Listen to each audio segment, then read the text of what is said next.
Q1 and Q2 are performance assessment seasons in most companies.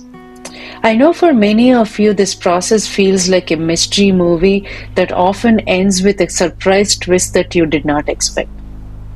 Are you one of those who's quietly anxious and worried, wondering what is it that you could do differently to be more confident and ace your next performance review?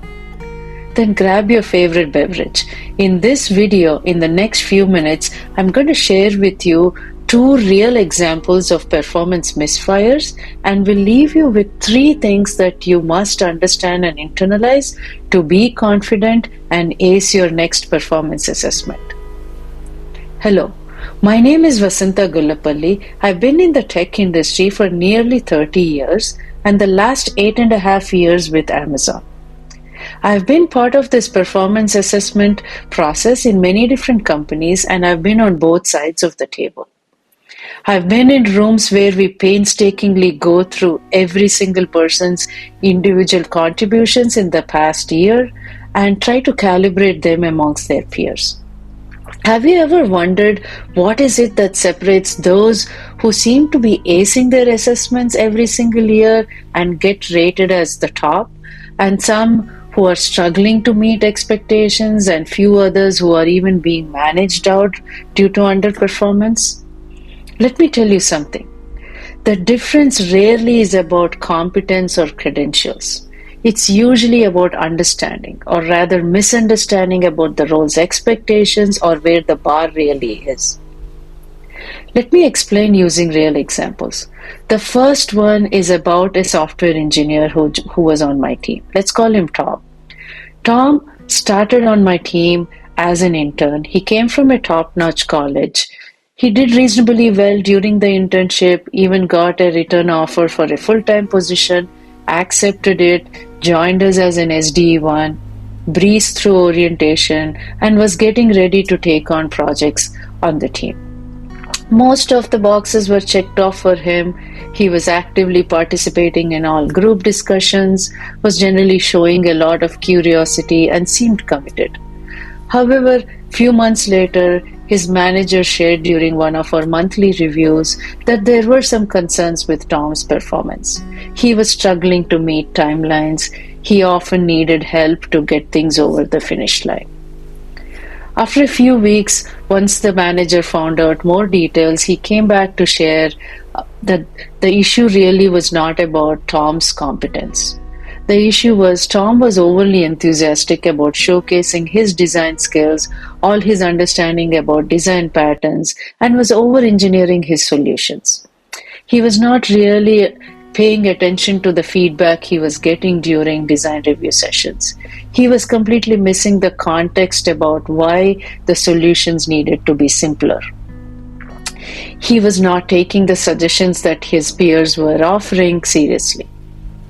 So the lesson here is, remember, companies do not reward you for your credentials or what you're capable of. Companies reward you for the results that you have delivered, for the impact that you had on your team, on your business, on your organization.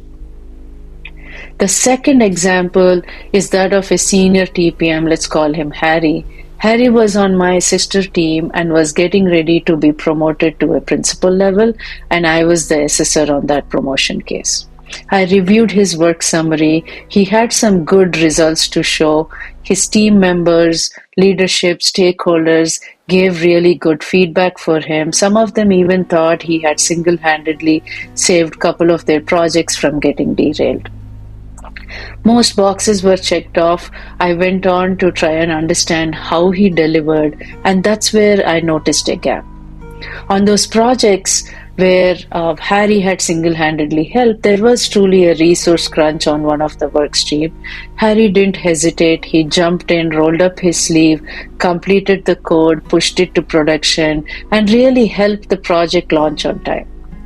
This was all great because it was good demonstration of ownership, bias for action, his ability to dive deep, and also his technical competence in how he took the code, completed it, and pushed it to production. However, the gap really was Harry missed, or he did not recognize that in this process he had inadvertently become a single point of failure, or he was on the critical path. He didn't think about that, and he wasn't able to influence his team or the leadership soon enough to set this module or this work stream up in a better, long, sustainable fashion for the longer term. This feedback was given to him. He did go through some course corrections in his way of working and eventually got promoted. The lesson here is, while business results and impact are important, how you deliver them are also important, especially at the senior level. To wrap it up, the three things you must understand and internalize to be more confident and ace your performance review are: the first one is understand your role's expectations. This could be from the job guidelines that your company publishes, or even better, have a detailed conversation with your manager. Have them explain to you what meeting expectations looks like versus exceeding expectations looks like. Know what good looks like. Find role models on your team, observe them and observe their behavior so you could reflect and incorporate them in your ways of working. The second is about importance of regular feedback. Feedback from your manager, your peers, your stakeholders. Be intentional about listening to feedback, internalizing it and understanding it, and don't just take it to defend your position. The third is about nailing the basics before you reach out for more. I know a lot of young professionals who are overly eager about their own growth, and even before they are really confident in their current role, they reach out and ask for more. Be sure to consistently exceed expectations in your current role before you reach out and ask for more. I hope this video was useful for you, and then there is something in here that you can take back, think about, reflect, and incorporate in your ways of working. If you think you would benefit from one-on-one mentoring and guidance, I do take on some select mentoring assignments, so feel free to reach out using the link in the description box below. If you'd like to read more on this topic, the link to my newsletter on this topic is also in the description box below. If you think somebody in your network would benefit from listening to this, please consider sharing.